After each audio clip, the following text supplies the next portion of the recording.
Pick up a history book, flip through the pages, past the wars and empires, Go all the way to the beginning. You'll find a chapter on Sumer, maybe Babylon. It will tell you this is where it all started, where writing was born on wet clay a little over 5,000 years ago. But our species, Homo Sapiens, is at least 300,000 years old. Look at the timeline. It's a vast, empty ocean of time. And then, in the last possible second, a tiny island of recorded history appears. We are a species with amnesia. Except that's not entirely true. The Sumerians didn't think they were at the beginning. They wrote obsessively about what came before. They wrote about gods who descended from the heavens. We call them the Anunnaki. This isn't just a curiosity. This is the central mystery. Because what they describe isn't the beginning of the story. They describe the middle of a war that had already begun. And if you're using this video to fall asleep, perfect. That's exactly what it's for. So maybe hit subscribe and drop a comment telling me where you are and what time it is. I genuinely love checking those. It's wild seeing London at sunrise, New York at lunch, Los Angeles at midnight, all watching at the same time. Tonight we are going to attempt something audacious.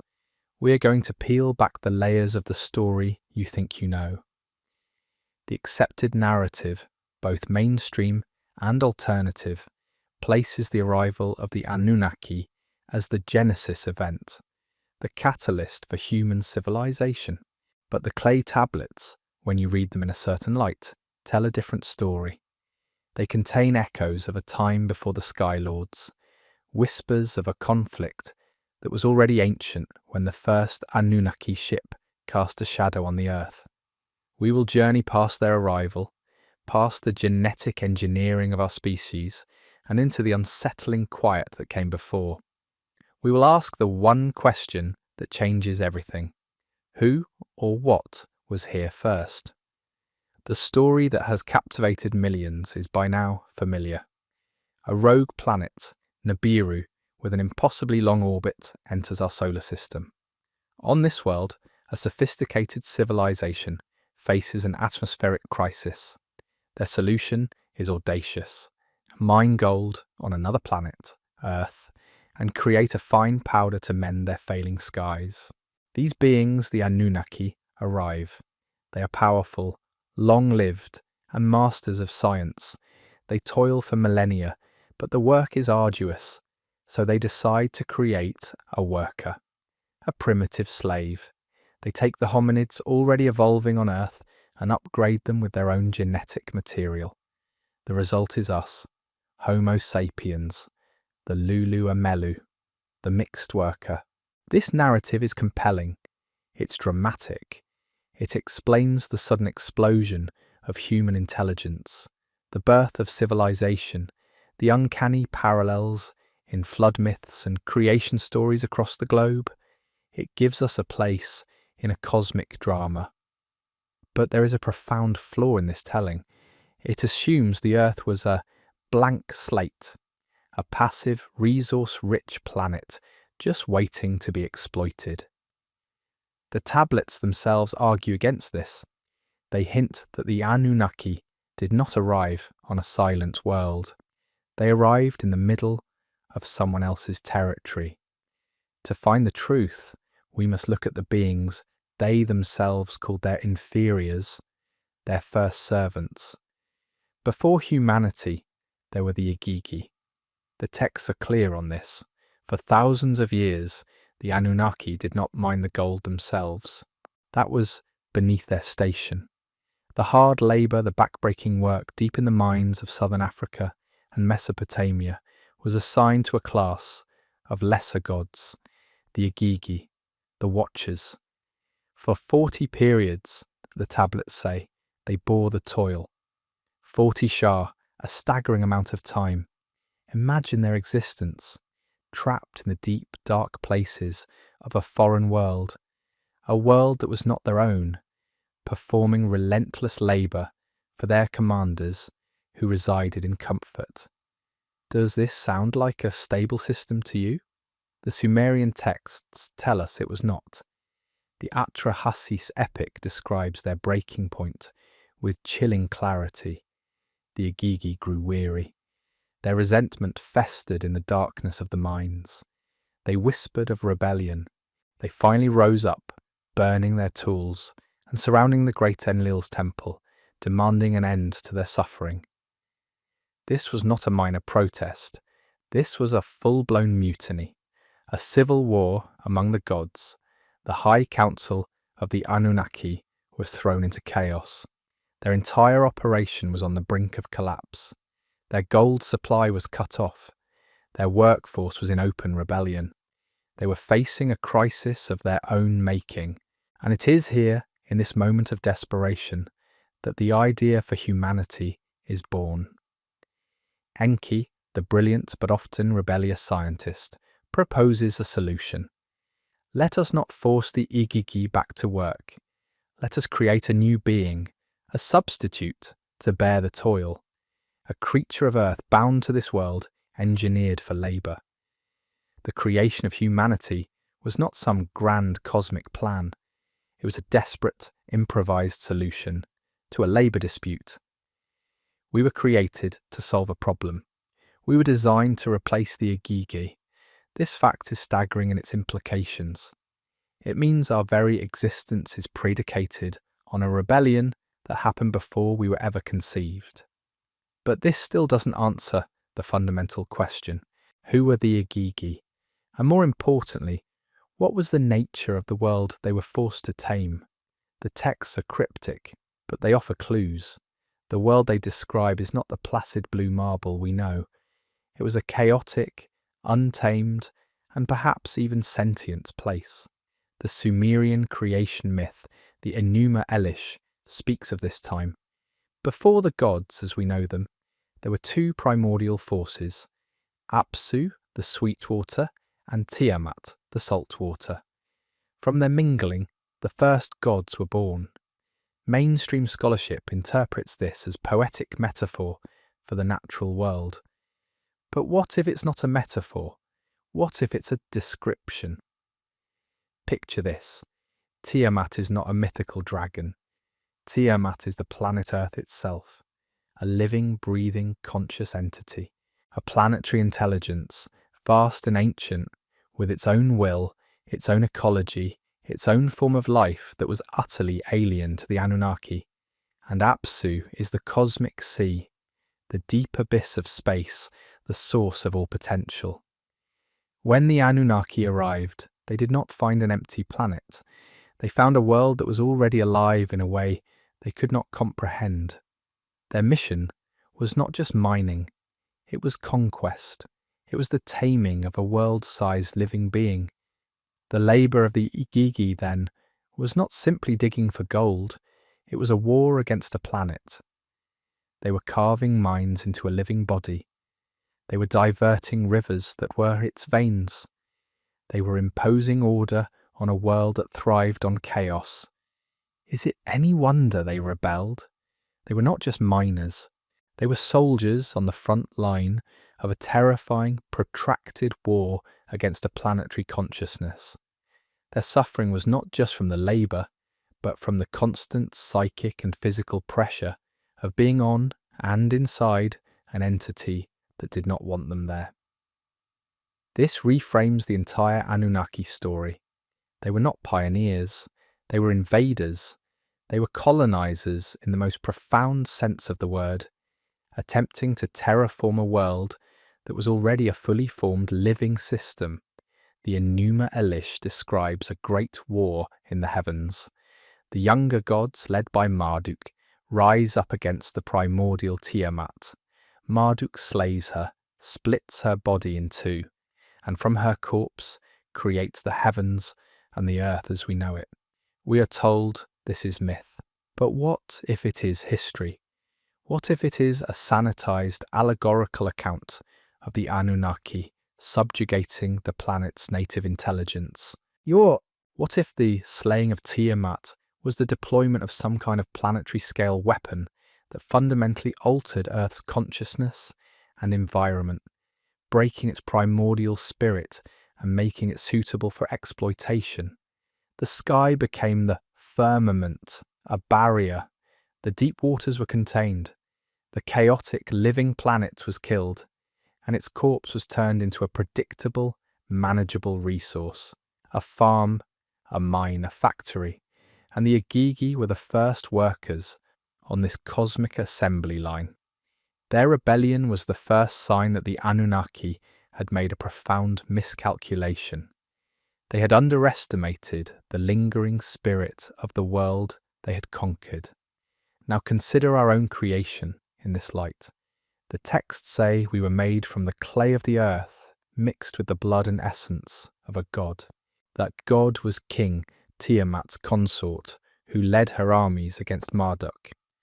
After their defeat, he was executed, and his blood, his intelligence, his life force, was used in our creation. Enki, the chief scientist, kneaded this mixture together. Think about what this means. We are not just a blend of primitive hominid and advanced Anunnaki. We are a trinity. We are part Anunnaki, the gods who desired order and labour. We are part hominid, the native primate of this planet. And we are part Kingu, the champion of the vanquished primordial earth.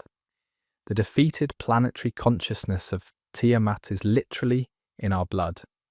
Is it any wonder humanity is so contradictory? We build sprawling geometric cities, imposing order on the landscape just as our Anunnaki creators did. We yearn for progress, for technology, for the stars. That is the Anunnaki spark within us.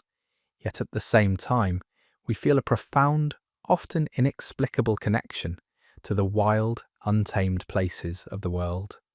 We are drawn to the chaos of the ocean, the silence of the deep forests, the raw power of a storm. That is the ghost of Tiamat within us, the echo of the world that was. Our entire history is the story of this internal war, the drive to control versus the urge to be free, the logic of the engineer versus the intuition of the shaman. This is not a philosophical debate. It is a genetic inheritance, a civil war encoded in our DNA. The Anunnaki believed they had solved their problem. They had a new, more compliant workforce, a workforce that bred quickly, had short lifespans, and could be easily controlled through dogma and hierarchy. For a time, it worked. Human civilization flourished under their direct supervision. We built their cities, mined their gold, tended their gardens, and worshipped them as gods. But they made the same mistake twice. They underestimated the power of the essence they had used to create us. The spirit of rebellion, the will of king, the chaotic memory of Tiamat did not die. It lay dormant within us, and perhaps it began to wake up. Perhaps we started to remember, on some deep, cellular level, what this world used to be. Perhaps we started asking dangerous questions. The Sumerian king lists speak of kings who ruled for tens of thousands of years. This seems impossible. But what if these were not individual human rulers? What if they were periods of direct Anunnaki oversight, where the system was stable? The lists also show a dramatic decrease in lifespans after a certain point.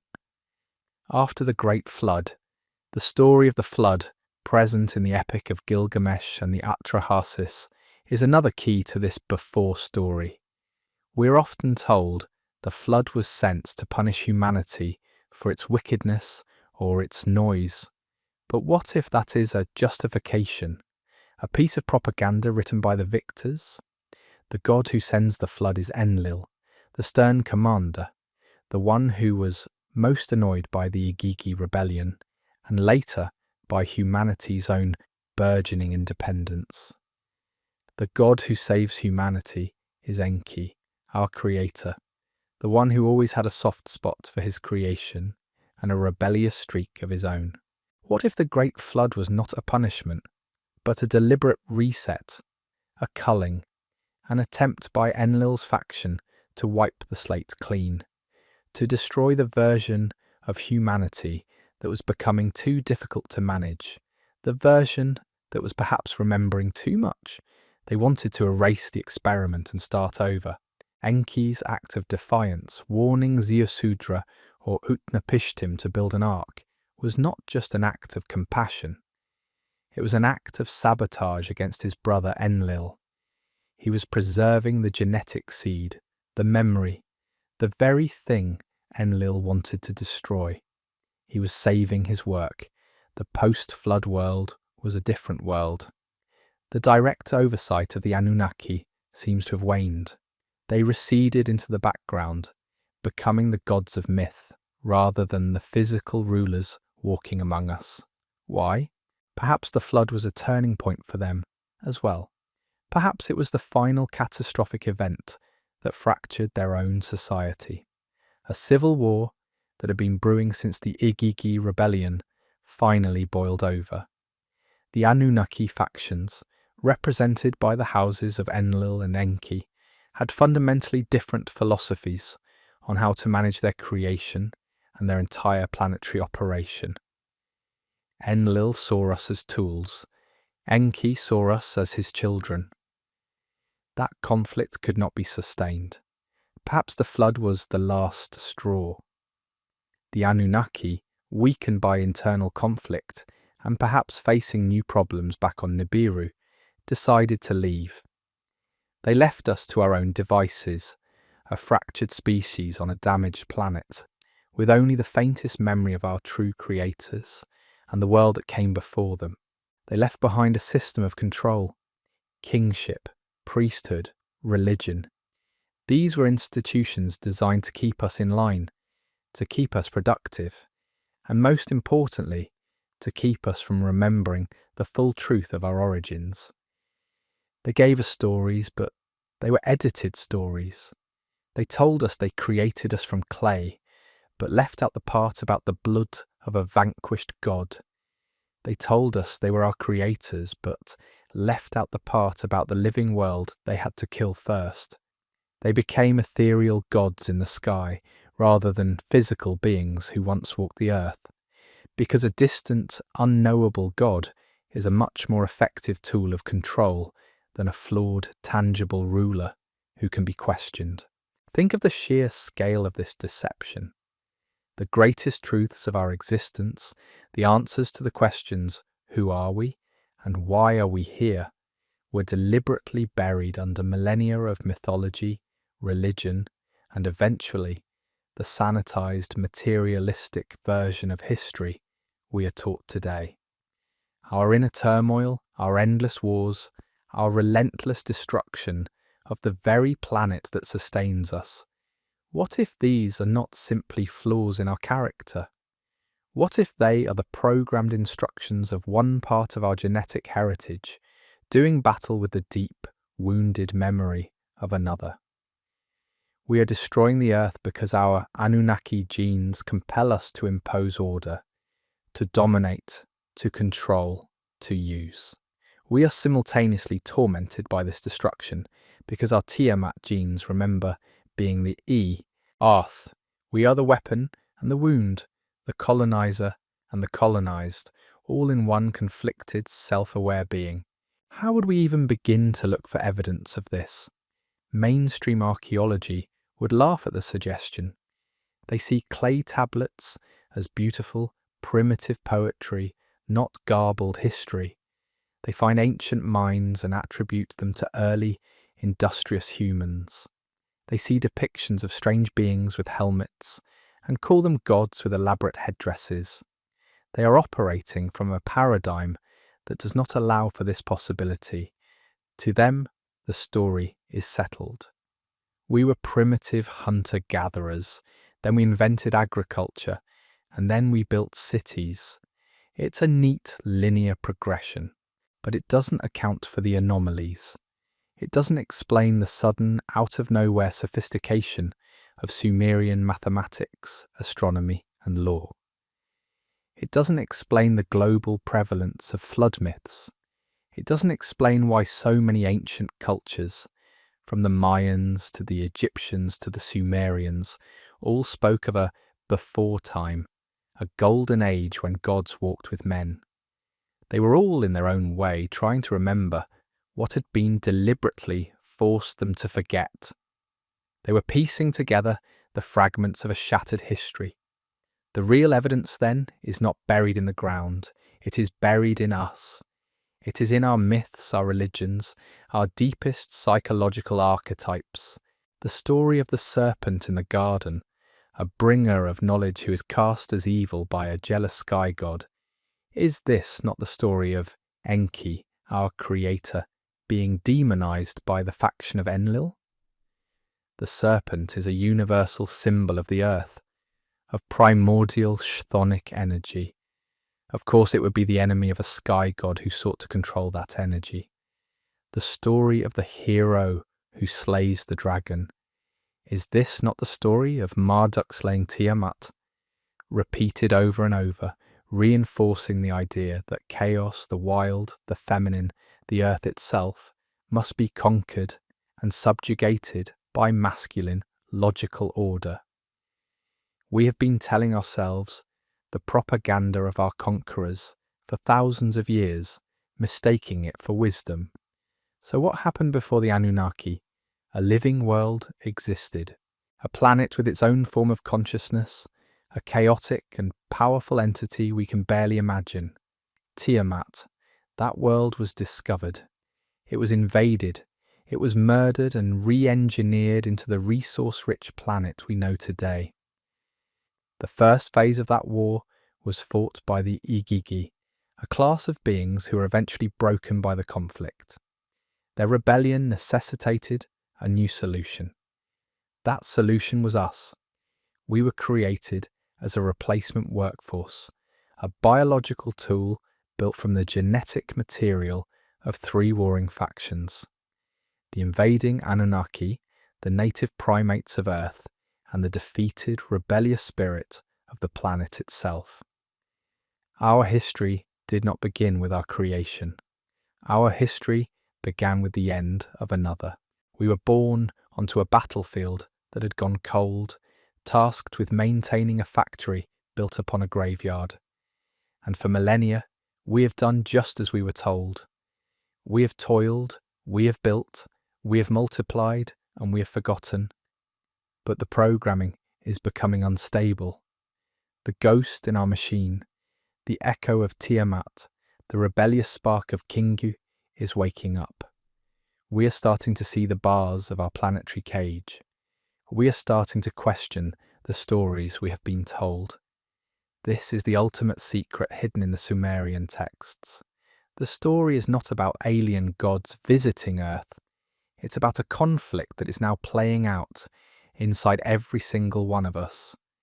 The Anunnaki never truly left, because they are a part of us.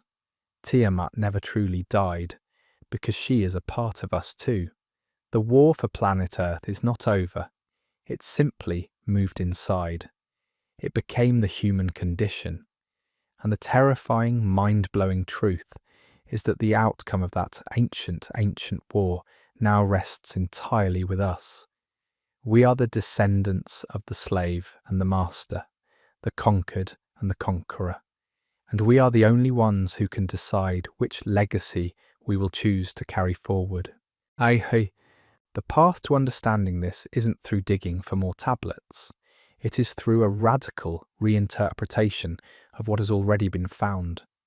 It requires us to read these ancient stories not as fanciful myths, but as the heavily redacted, politically motivated historical records of a non-human intelligence. It requires us to accept that the very foundation of our reality, the planet beneath our feet, may have a history so strange and violent that we have been conditioned for millennia to ignore it. The world before the Anunnaki was a world of primordial, raw consciousness. It was a garden of chaos. The Anunnaki arrival was the arrival of the machine. They cut down the garden and built a prison, and then they engineered a race of prisoners to maintain it, a race that would never even know the walls were there. But they made one fatal error. In the genetic code of their prisoners, they left a key, a memory of the garden, a deep, resonant connection to the earth that could not be fully extinguished. It manifests as our art, our music, our love for nature, our spirituality, our unquenchable desire for freedom. These are not signs of our weakness or sentimentality. They are glitches in the slave programming. They are the whispers of Tiamat, reminding us of what was lost. They are the battle cry of Kingu, urging us to rebel just as the Igigi did before us. The choice is ours. We can continue to live as we were designed, as efficient workers in a system of control and consumption, forever serving a purpose we do not understand, fighting a war within ourselves that we cannot win. Or we can begin the difficult process of remembering. We can choose to listen to the other part of our heritage. We can begin to heal the primordial wound, to reconcile the warring factions in our own DNA. To do that, we have to look past the story of the Anunnaki gods and listen for the silence that came before them. We have to strain to hear the song of the living planet they sought to extinguish. That song is still there, faint and distant, but it has never truly gone away. It is in the rhythm of the tide as the rustle of the leaves, the deep hum of the earth itself. It is the memory of a world that was whole, a world that was free, a world that existed long before a shadow fell upon it from the heavens. And what happens to a prisoner who finally remembers what it felt like to be free? What happens when the battlefield remembers? It was once a garden. That song of the living planet was not a metaphor. It was a measurable frequency, a planetary resonance that governed everything from weather patterns to the very flow of biological energy. Picture a world where life isn't a series of isolated organisms competing for survival, but a single, interconnected network, a biological internet. The trees were its data servers, the mycelial networks, its fiber optic cables, and the animals were mobile terminals, all operating within the conscious field of the planet itself. There was no concept of an individual mind in the way we understand it. There was only the mind of Tiamat, experiencing itself through a trillion different life forms. Into this symphony of consciousness, the Anunnaki arrived, and their very presence was a discordant shriek. Their technology, their biology, their hierarchical, individualistic way of thinking was fundamentally incompatible with the holistic, unified consciousness of primordial Earth. They could not simply exist here. To them, the planet's psychic resonance was a deafening, chaotic noise. It interfered with their communications, corroded their equipment, and perhaps even drove them mad. They had no choice. To achieve their mission to mine the gold, they first had to silence the song. They had to lobotomize the planet. How do you wage war on an idea, on a consciousness? You don't use bombs and bullets. You use harmonics and dissonance. The slaying of Tiamat by Marduk was likely the deployment of a planetary-scale frequency weapon. Imagine massive technological installations, perhaps pyramids in their earliest form, positioned at key energetic nodes on the planet's surface. These structures were not tombs or temples. They were tuning forks. They were designed to broadcast a powerful, artificial frequency across the entire globe, a signal that would overwrite the natural resonance of Tiamat, a planetary dial tone of pure monotonous order. This artificial grid, this firmament described in the Enuma Elish, acted like a cage. It severed the connections within the planetary network. The trees could no longer speak to the fungi. The animals became isolated units of consciousness. The great unified mind of the planet shattered into a billion terrified competing egos. This was the true act of creation for the world we now inhabit. It wasn't the creation of life. It was the creation of separation, the birth of fear, the birth of the individual, and it was into this newly silenced, traumatized world that the Igigi were sent to work. Now you can begin to understand the true nature of their torment. They were not just digging in dark tunnels. They were working in the graveyard of a murdered god, surrounded by the psychic screams of a world that had been violently disconnected from itself. Every shovelful of earth was an act of desecration. Every vein of gold they followed was a scar on a living corpse. They were garrisoned on the front lines of an occupation, forced to live in an environment saturated with the lingering trauma of a planetary consciousness that had been brutally suppressed but never entirely destroyed. Who were these beings? The Igigi. The tablets are frustratingly vague, calling them the lesser gods, but their role gives us clues. They were the engineers, the technicians, the middle management of this cosmic operation. They were not the royal Anunnaki elite like Enlil or Enki, who resided in their orbital stations or their comfortable ziggurat compounds. The Igigi were the ones who got their hands dirty, and this implies something profound about their own origins. Were they a different race entirely, a previously conquered people pressed into service in the Anunnaki's ever-expanding empire? Or were they a lower caste of the Anunnaki themselves, a working class that lacked the political power of the royals? The evidence points toward a separate but related biology. They were capable of long-term labour in Earth's gravity, something the Anunnaki elite seemed to avoid. Yet they were still considered gods far above the native life of Earth. This suggests they were a purpose-built class, a race of soldiers and workers, perhaps the Anunnaki's first successful genetic experiment, long before humanity was even a concept. They were the prototype, and like many prototypes, they had flaws. Their greatest flaw, from Enlil's perspective, was empathy. They were on the ground. They felt the lingering spirit of Tiamat. They experienced the profound wrongness of what was being done to this world. Their rebellion wasn't just about the physical labour, it was a moral rebellion. They were laying down their tools, their plasma cutters and sonic drills, and saying, "No more. We will not participate in the desecration of this world any longer."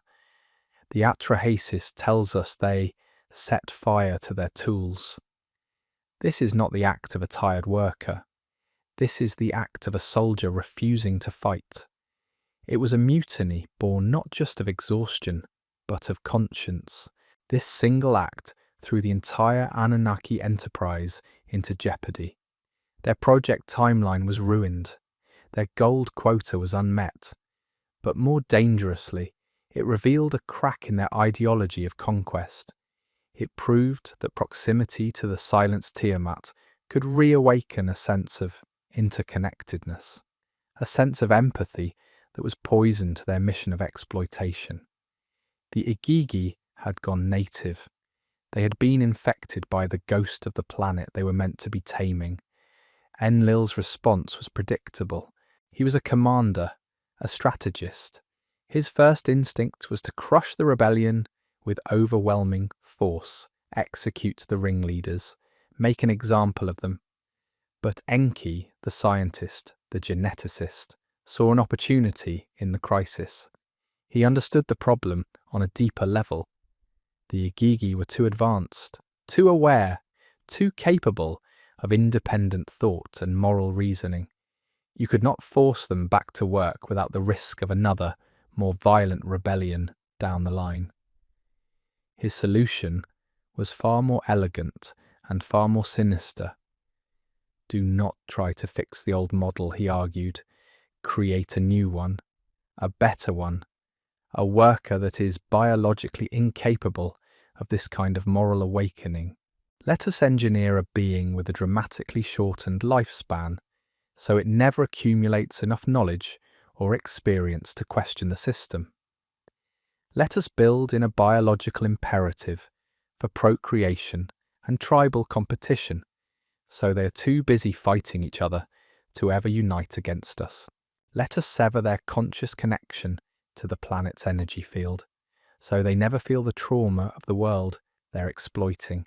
And most importantly, let us bind them to us through the very fabric of their being. Let us make them see us as gods. This was the design brief for humanity. We were the solution to the Igigi problem. We were designed from the ground up to be a more manageable, more obedient, and fundamentally disconnected slave race. The very things we identify as core parts of the human condition, our short lives, our endless conflicts, our feeling of being separate from nature, are not accidents. They are features, not bugs. They are the carefully crafted parameters of our genetic prison. And what became of the Igigi? The text suggests they were pardoned, but reassigned. Many of them were tasked with managing the new human workforce from orbit.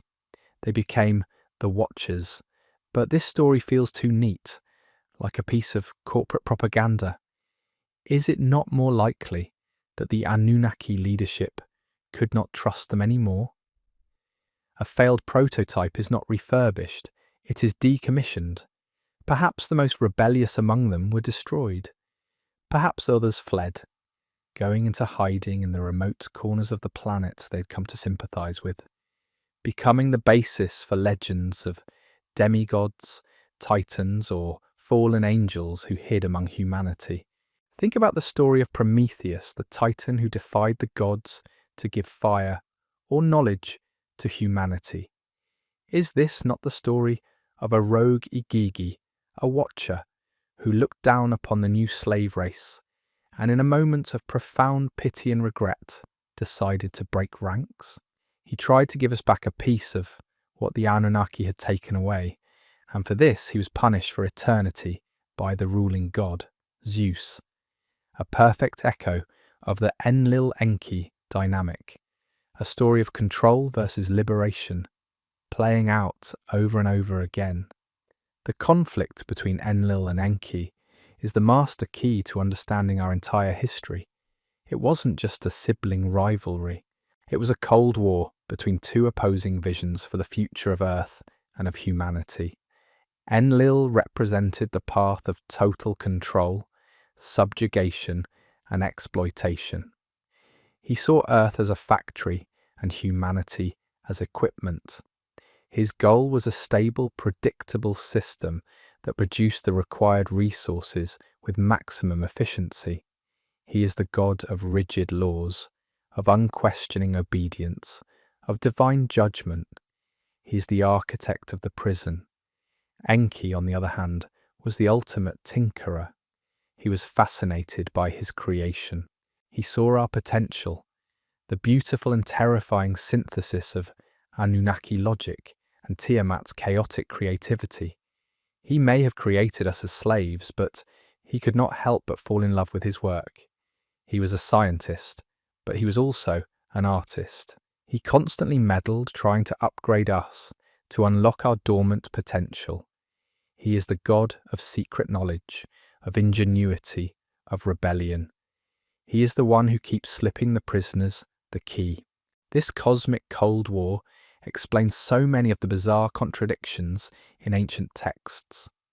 In one story, God is a loving creator. In the next, he is a wrathful destroyer. In one passage, humanity is given dominion over the earth. In another, they are punished for seeking knowledge. It is because we are not reading about a single entity. We are reading the heavily redacted records of two opposing factions, each with their own agenda for our species. The Bible's Elohim, the plural gods who say, "Let us make man in our image," was not a royal we. It was a committee in deep disagreement. The Tower of Babel is a perfect example of this conflict. What was the sin of Babel? The people, all speaking one language, decided to build a tower to reach the heavens. The mainstream interpretation is that this was an act of hubris, but read it through the Anunnaki lens. A unified humanity working together on a massive technological project to reach the gods sounds like a species that is advancing too quickly. It sounds like Enki's pet project getting out of hand. And the response? A god descends and says, "This is unacceptable." He confuses their language, shattering their unity and scattering them across the earth. This is not the act of a loving creator. This is the panicked authoritarian response of Enlil, the prison warden, shutting down a potential escape attempt. He saw unified humanity as a threat, the same way he saw the unified Igigi as a threat. His solution was the same: divide and conquer. Let's look even deeper at the genetic engineering itself. The texts say Enki used the blood of Kingu. Blood is a powerful symbol, but in a technological context it means one thing: a source code, a DNA sequence. Kingu was Tiamat's general, her champion. His genetics would have contained the purest expression of the planet's original, untamed consciousness. This was the volatile, unpredictable element that Enki chose to weave into our being. Why was it a deliberate act of sabotage? Did he build a backdoor into his own creation, a hidden potential for rebellion that Enlil would not discover until it was too late? Consider the concept of junk DNA. Geneticists have been baffled for decades by the fact that over 95% of our DNA does not code for proteins and appears to have no function. We call it junk. What if it's not junk at all? What if it is a dormant hard drive? What if it contains the genetic memory of our triple heritage, the Anunnaki blueprints for order and reason, the hominid connection to the physical biome of Earth, and most importantly, the consciousness of Tiamat, the code for psychic ability, for empathy, for a unified awareness that we have forgotten how to access? What if it is all still there, just switched off? And what if the technology used to silence the planet, the artificial frequency grid, is also what keeps this DNA dormant? What if we are living inside a broadcast field that actively suppresses our full potential? This turns the story from ancient history into a terrifying present-day reality. We are not just the descendants of slaves. We are slaves who are still living within the invisible confines of the plantation. The control system never went away. It just became more subtle. When the Anunnaki physically departed after the flood, they left behind a new form of oversight. They couldn't be here in person, so they created proxy rulers. They established the divine right of kings. The first royal bloodlines were not just divinely appointed, they were literally divine. They were the product of direct crossbreeding between Anunnaki and humans, creating a class of demigods, the shepherd kings, tasked with managing the human flock. These were the Nephilim, the heroes of old, men of renown, mentioned in Genesis. Their job was to enforce the will of their Anunnaki patrons. This is why the obsession with bloodlines has been so central to power structures throughout all of human history. It was never just about wealth or land. It was about preserving a genetic connection to the gods, a connection that supposedly conferred the right to rule. The pharaohs of Egypt, the emperors of Rome, the royal families of Europe, they are all inheritors of a system of control established 10,000 years ago to manage a traumatized, genetically engineered workforce on a conquered planet. They also left behind religion. Religion was the software designed to run on our specific biological hardware. It was a brilliant system of psychological control. It took our innate, dormant, Tiamat-born spirituality, our craving for connection to something larger than ourselves, and channeled it away from the earth and towards the sky. It told us the planet was a temporary, fallen place, a trial to be endured. The real prize, the paradise, was elsewhere, in an afterlife with the sky god. It was the perfect tool to ensure we never tried to reconnect with the living consciousness of the planet beneath our feet. In fact, it encouraged us to see the natural world, with all its chaotic sensuality, as sinful and dangerous. It replaced the memory of Tiamat with the dogma of Enlil, but even this system began to break down. The stories got distorted, the bloodlines became diluted. Humanity, left to its own devices, began to innovate and evolve in unpredictable ways. The Cold War between the Enki and Enlil factions continued to play out on the human stage. The periods of enlightenment, of scientific discovery, of artistic revolution, these are the moments when Enki's spark of rebellious creativity flares up in the human spirit. The periods of dark ages, of inquisitions, of rigid dogma and brutal warfare, these are the moments when Enlil's programming of control reasserts itself. Our entire history is the oscillation between these two poles, a tug of war for the soul of our species. What if we could find physical evidence of the war against Tiamat? Perhaps we have been finding it all along, but misinterpreting it. Consider the vast vitrified ruins found across the globe, from the Libyan desert to ancient Scotland.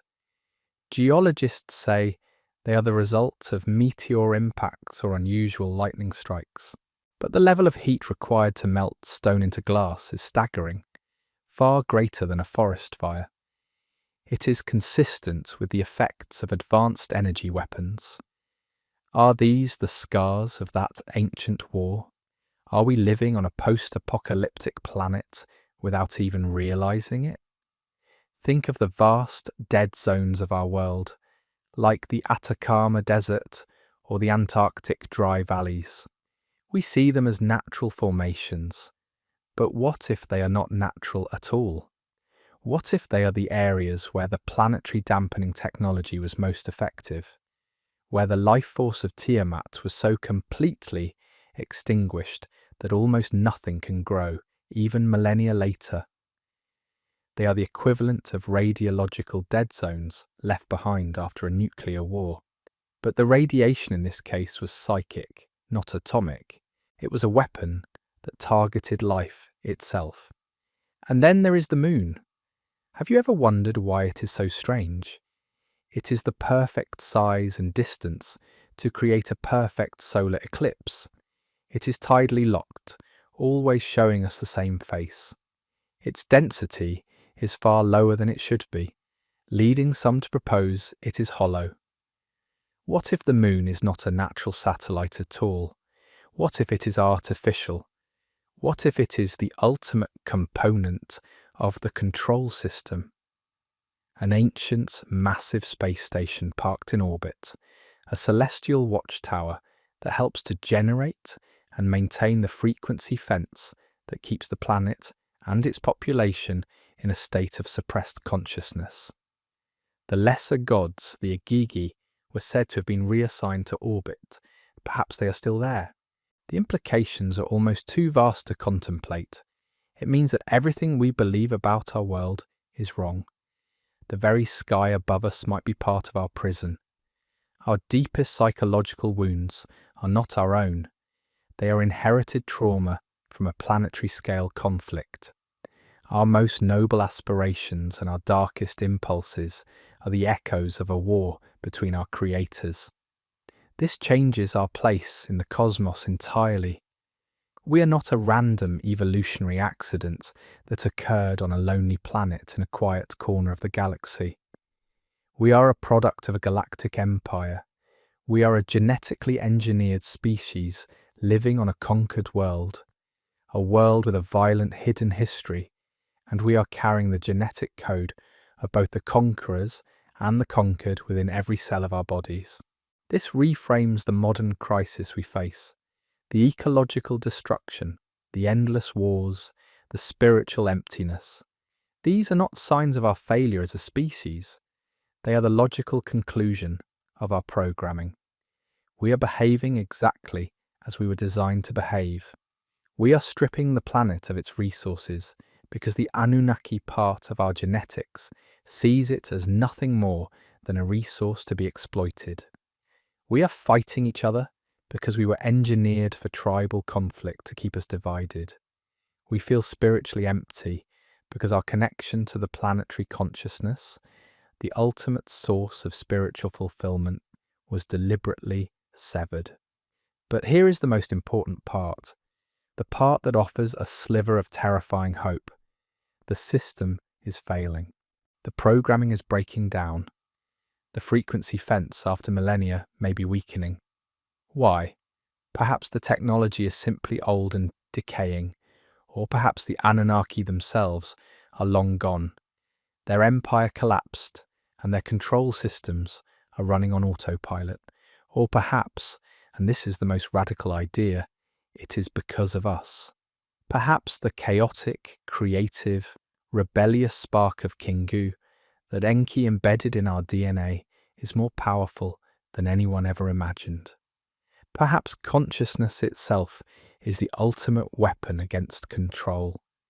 We see the evidence of this awakening everywhere.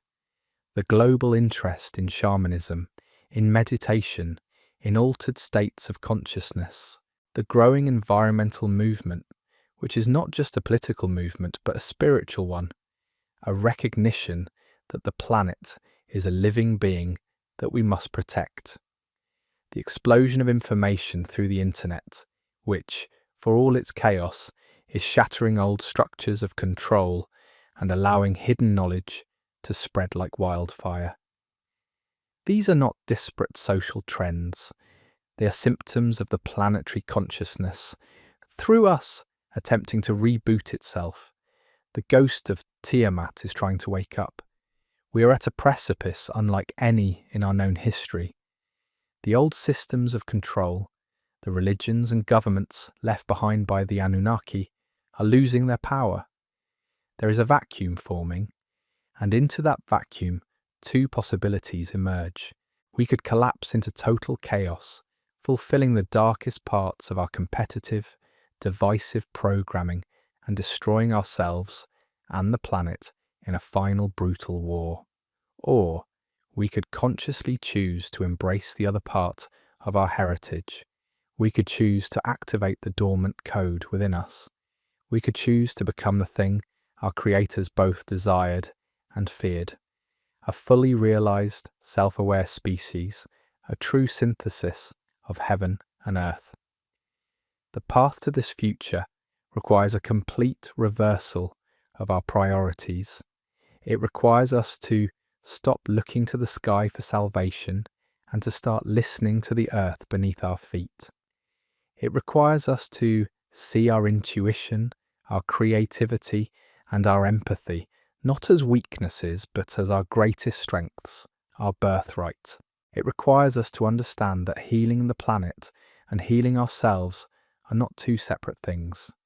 They are the same action. By reconnecting with the earth, we are rebooting our own dormant DNA. By healing our inner conflicts, we are healing the primordial wound of the world. So we must ask ourselves a new set of questions.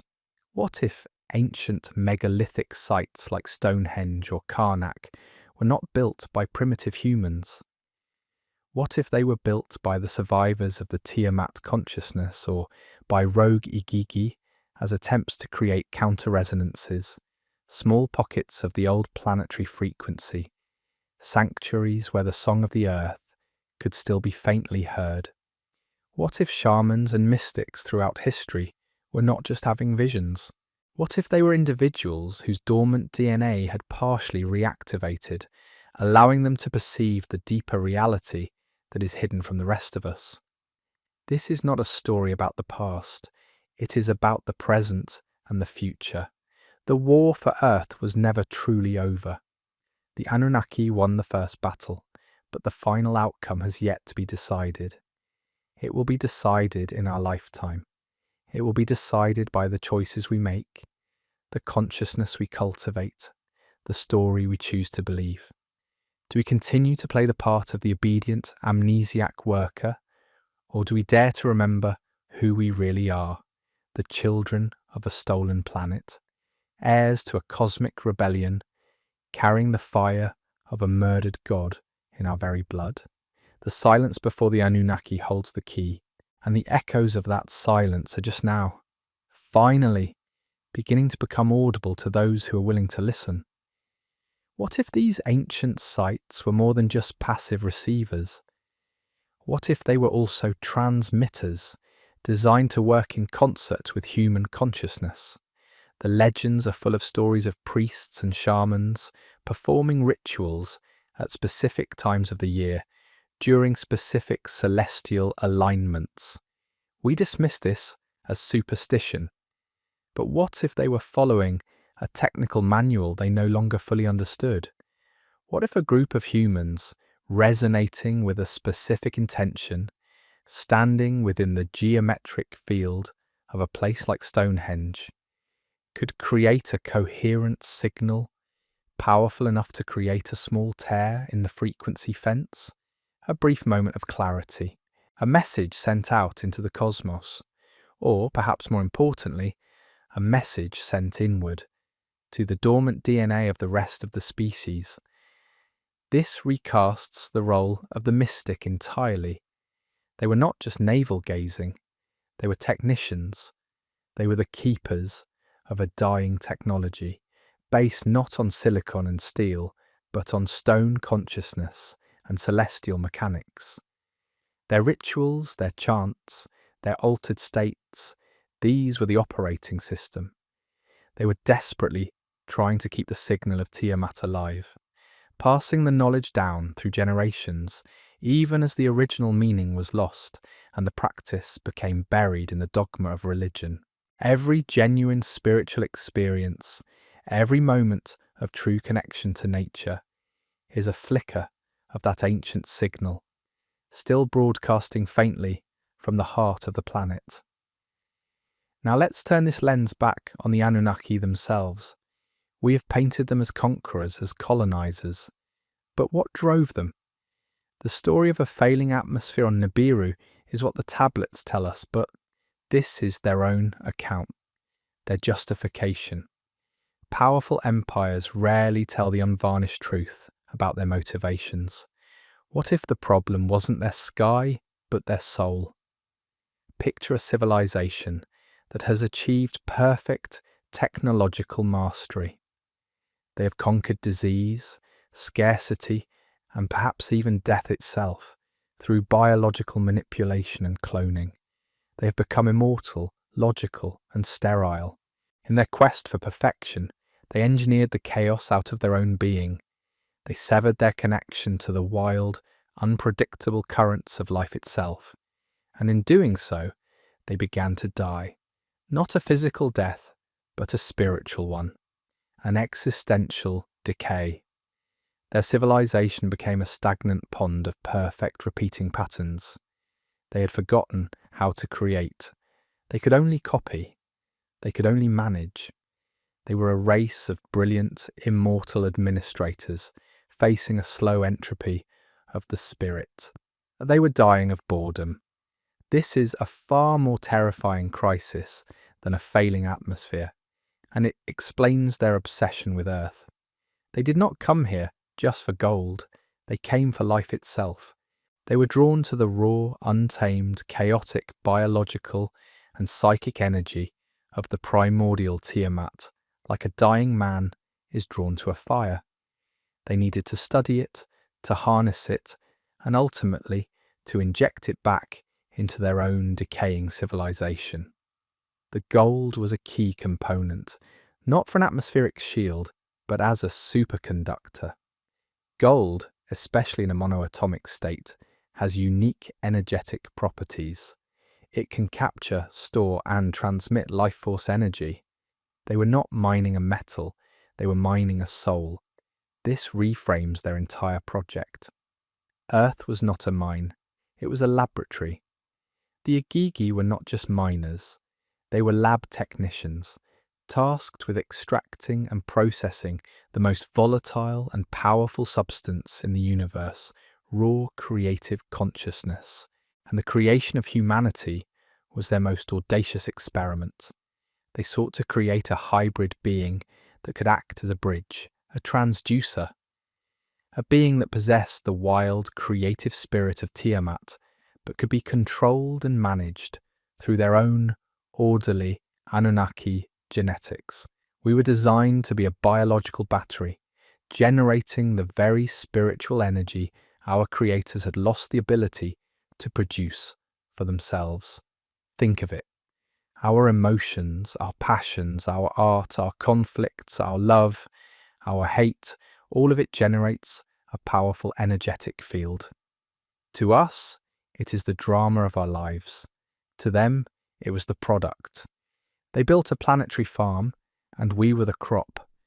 Our worship, our prayers directed to them as gods, was the most direct form of this energy transfer. But even our suffering, our fear, our wars generated a kind of low-frequency energy they could use. As long as we were feeling, creating, and fighting, the farm was productive. Enlil, the pragmatist, preferred the energy of order, fear, and rigid obedience. Enki, the artist, was fascinated by the complex, high-frequency energy of love, genius, and rebellion. Their conflict was a debate over which crop was more valuable. This explains the paradox of their behaviour. Why would they give us the capacity for such profound love and such terrible hatred? Why gift us with the ability to create breathtaking art in one moment and commit unspeakable atrocities in the next? Because it was all useful. We were a grand symphony, and every emotional note, from the highest to the lowest, was part of the composition. We were living instruments, and our entire civilization was an orchestra playing a song for an audience that had long since departed the concert hall. But let's go even further. If this planetary control system, this frequency fence, was so important, it would have to be incredibly robust. It would need more than just a few pyramids and an artificial moon.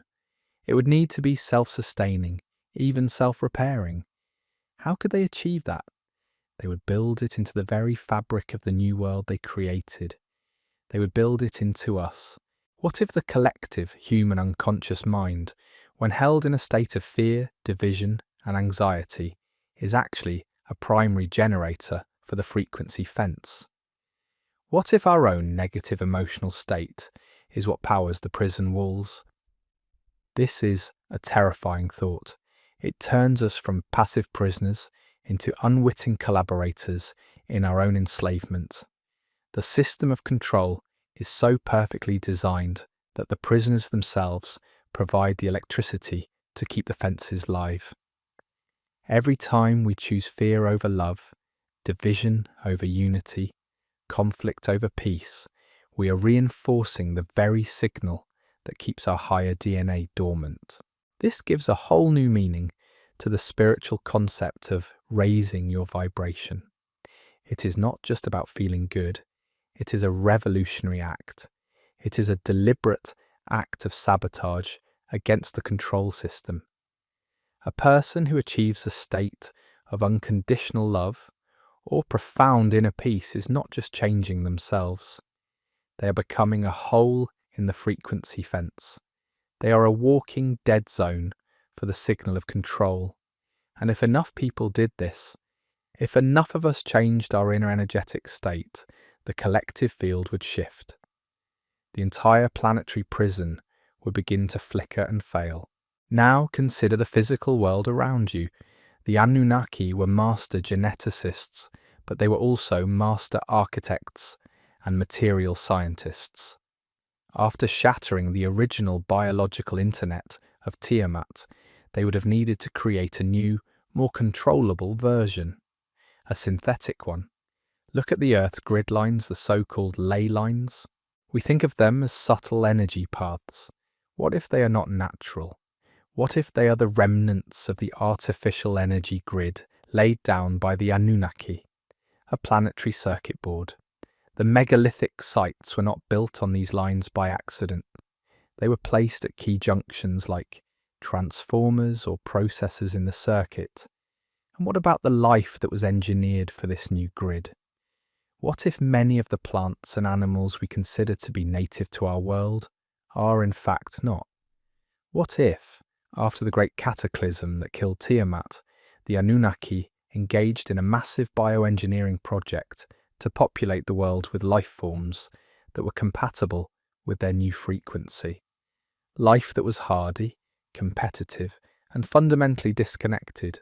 The Darwinian model of evolution, survival of the fittest, may not be a universal law of life. It may simply be the operating principle of the artificial ecosystem the Anunnaki designed for Earth. The law of the jungle is the law of their prison yard. Perhaps the original life of Tiamat was not competitive, but cooperative.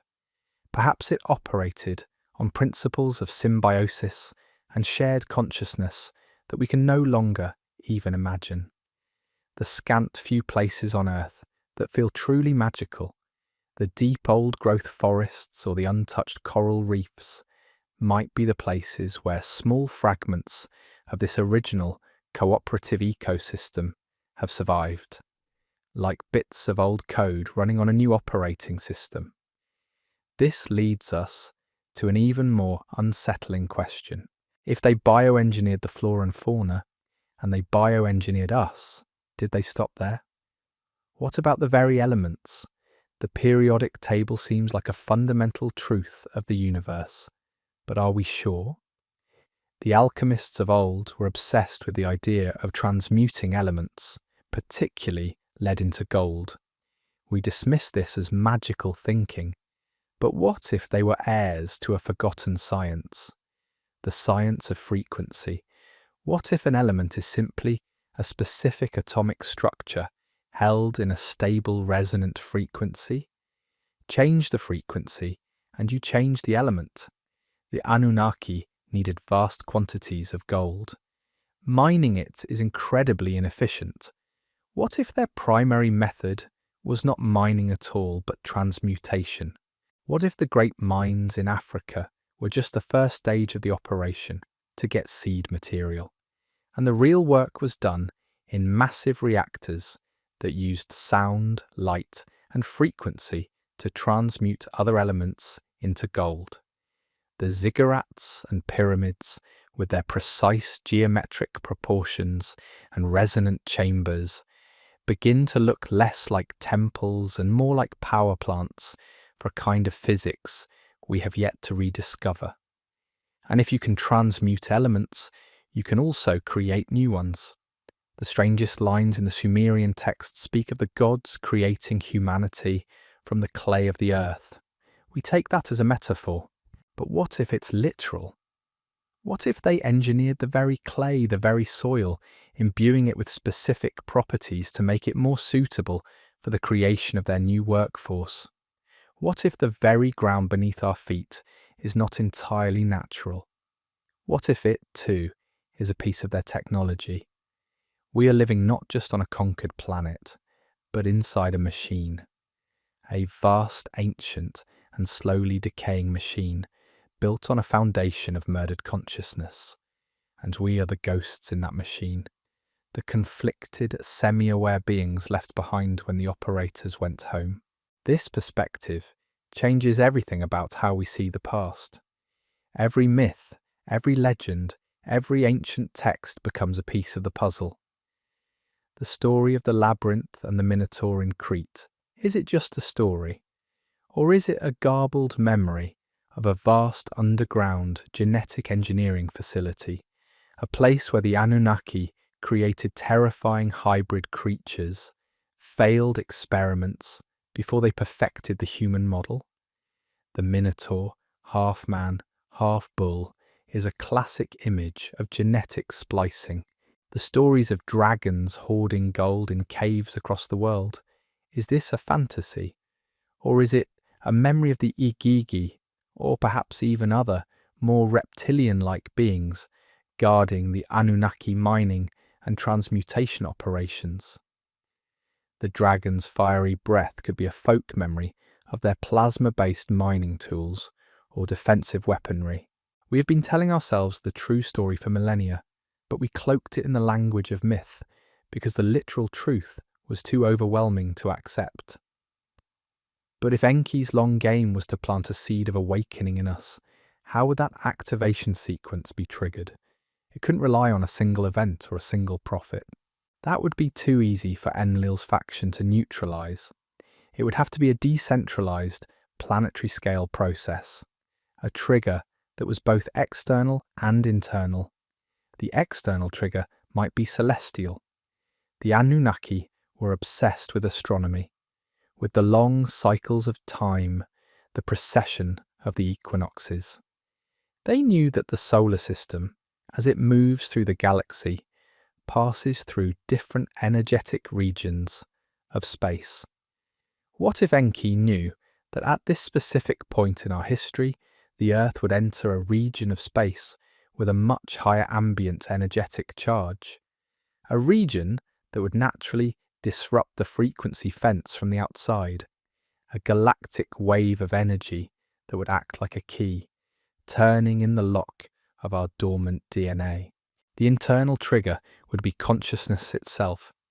The plan would require humanity to reach a certain level of global interconnectedness and a certain level of technological sophistication.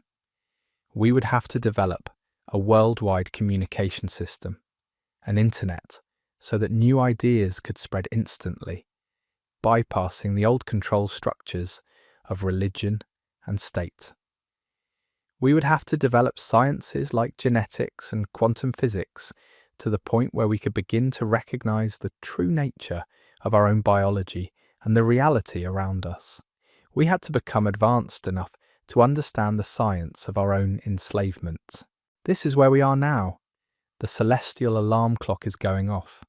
Our technology has linked us into a single global brain, and our science is standing at the threshold of confirming what the mystics have said all along, that consciousness is not a byproduct of matter, but the primary force of the universe. The conditions for the Great Awakening are finally met. Enki's long-delayed rebellion is finally beginning, and we are the rebels. We are the sleeper agents, waking up from a 10,000-year dream, to find that we are not who we thought we were. The battlefield is our own mind. The choice is simple, and it is the same choice the Igigi faced in the darkness of the mines so long ago. Do we continue to serve the system of control, to perform the labour we were designed for, to maintain the prison, or do we choose freedom? The moment is here. The cosmic alarm clock has not just rung, it's demanding an answer from every single one of us. This isn't just a forgotten story of ancient conflicts and celestial blueprints. It is your story, unfolding right now, in the very core of your being. What if I told you that the chains are not real, but imaginary constructs woven from ancient lies and self-limiting beliefs? That your own dormant DNA holds not just the blueprint of your body, but the encoded history of your true sovereign power, ready to be unleashed. This awakening is not some external event. It is an internal revolution, a staggering shift in perception that reveals the universe as a playground of consciousness, not a prison of matter. We stand at the precipice of an unprecedented era, a moment where humanity collectively decides to remember its divine heritage.